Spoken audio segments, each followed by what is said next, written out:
व्यक्ति की मूलभूत आवश्यकताएं रोटी, कपड़ा और मकान हैं। और अगर इसे एक लीगल टर्म में कहें तो ये तीनों ही चीज़ एक तरह से प्रॉपर्टी के डेफिनेशन में आते हैं। और एक प्रॉपर्टी के दो मेन स्तंभ जो पिलर्स हैं वो पोजेसन और ओनरशिप है। तो आज के वीडियो में हम इन्हीं दो पिलर्स के बारे में चर्चा करेंगे। तो आइए आराम से प्रारंभ करते हैं।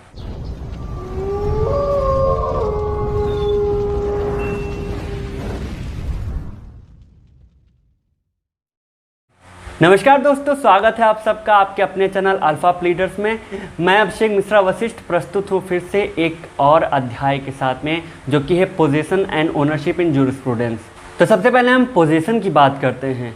अगर जनरल टर्म में कहा जाए तो पोजीशन का मतलब किसी भी ऑब्जेक्ट, किसी भी चीज़ के ऊपर एक फिजिकल कंट्रोल होता है। और अगर इसी चीज़ को हम एक लीगल वे में देखें तो उस फिजिकल कंट्रोल के साथ साथ उस व्यक्ति का इंटेंशन भी इसमें इंक्लूड हो जाता है।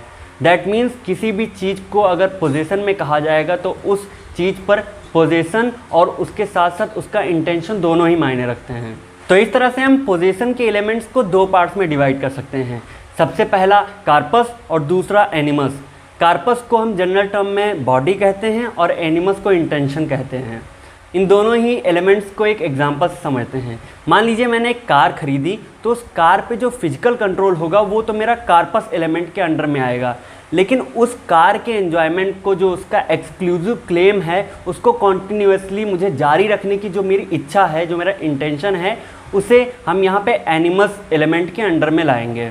दैट मीन्स किसी भी चीज़ के पोजीशन के केस में उसके कार्पस या फिजिकल कंट्रोल के साथ साथ उसका एनिमस या इंटेंशन दोनों ही मायने रखते हैं।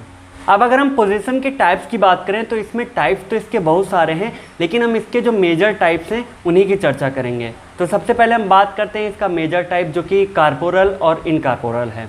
कॉर्पोरल पोजीशन एक मटेरियल ऑब्जेक्ट है जिसको हम टच करके फील कर सकते हैं, और इनकॉर्पोरल पोजीशन वो पोजीशन है जो हमें लॉ के थ्रू प्रोवाइड कराए जा सकते हैं, जैसे राइट्स एक इनकॉर्पोरल पोजीशन कहे जाएंगे। इस पोजीशन को हम एक एग्जांपल से समझते हैं। मान लीजिए मैंने कोई ज़मीन का टुकड़ा खरीदा, तो उस टुकड़े को खरीदने के बाद जब मैं उसका फिजिकल कंट्रोल ले लूँगा तो वहाँ पे कॉर्पोरल और इनकॉर्पोरल पोजीशन दोनों मेरे पास रहेगा। लेकिन अगर सेम ज़मीन का टुकड़ा मैंने किसी और व्यक्ति को यूज करने के लिए दे दिया तो उस ज़मीन का फिजिकल कंट्रोल उस व्यक्ति के पास चला जाएगा। तो यहाँ पे कहा जाएगा कि ये कॉर्पोरल पोजीशन उसके पास चला गया है, लेकिन उस ज़मीन का जो राइट है, जो उसका इनकॉर्पोरल पोजीशन है, वो मेरे पास ही रहेगा। दूसरे टाइप का पोजीशन है position in fact and position in law.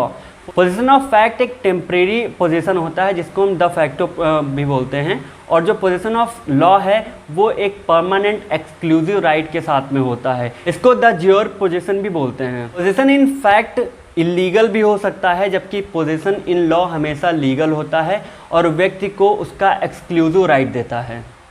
और अब बात करते हैं हम ओनरशिप के बारे में। तो ओनरशिप का मतलब सिंपल टर्म में किसी भी ऑब्जेक्ट के ऊपर पोजीशन के साथ में उसका लीगल क्लेम होना है।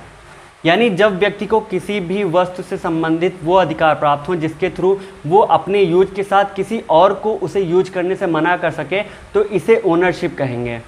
ऑस्टिन के अनुसार ओनरशिप वो राइट है जो पूरी दुनिया के अगेंस्ट प्राप्त है, और यूज के मामले में ये इंडेफिनिट है, ड्यूरेशन के मामले में ये अनलिमिटेड है, और डिपोजिशन के मामले में अनरिस्ट्रिक्टेड है। हिबर्ट के अनुसार ओनरशिप के अंतर्गत ये चार चीज़ें आती हैं। सबसे पहली बात किसी भी वस्तु का उपयोग, दूसरी बात दूसरे व्यक्तियों को उस चीज़ का उपयोग करने से रोकना, तीसरी बात उस वस्तु को डिस्पोज करने का, और चौथी बात उसको डिस्ट्रॉय करने का right.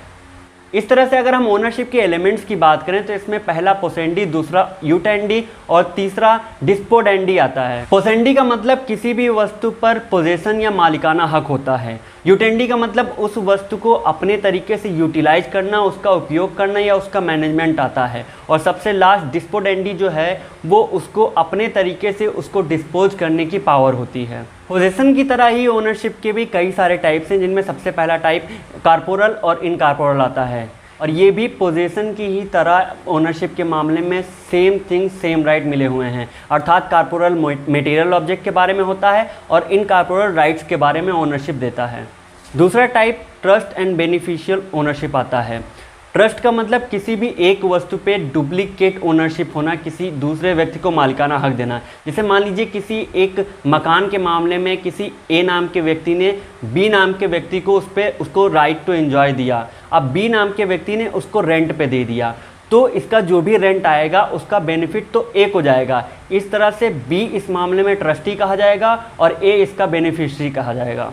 Next type legal and equitable ownership आता है। लॉ के थ्रू रिकॉग्नाइज किए गए ओनरशिप को लीगल और इक्विटी के थ्रू रिकॉग्नाइज किए गए ओनरशिप को इक्विटेबल ओनरशिप कहते हैं। इसमें फ़र्क सिर्फ इतना है कि legal ownership right in rem अर्थात पूरे वर्ल्ड के अगेंस्ट प्राप्त हुआ है और जबकि इक्विटी राइट इन पर्सोनम अर्थात किसी एक इंडिविजुअल या पर्सनैलिटी के खिलाफ होता है। और इसके अलावा सबसे लास्ट में हम लोग वेस्टेड एंड कंटीजेंट ओनरशिप की बात करेंगे।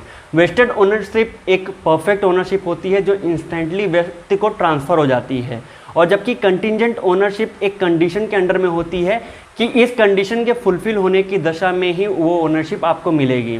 इसको इस तरह से समझते हैं, मान लीजिए मैंने किसी व्यक्ति से कोई सामान खरीदा, जैसे ही मैंने उसको पैसा उसका कंसिडरेशन दिया उस व्यक्ति ने उसका ओनरशिप मुझे इंस्टेंटली दे दिया। ये तो हुआ वेस्टेड ओनरशिप। और इसके बाद कंटीजेंट ओनरशिप का मतलब ये हुआ कि उस व्यक्ति ने ये कंडीशन रख दी कि 2 दिन बाद अगर बारिश हुई तो मैं ये सामान तुम्हें फ्री में दे दूंगा। तो अगर यहाँ पे एक कंडीशन वाली स्थिति आ गई कि बारिश होने पे भी वो सामान वो मुझे फ्री में देगा, तो ये कंटीजेंट ओनरशिप कही जाएगी। तो पोजीशन और ओनरशिप के प्रोविज़न में आज के लिए बस इतना ही। ज्यूरिस्प्रूडेंस से रिलेटेड बाकी वीडियोस के लिए बने रहिए हमारे साथ। नमस्कार।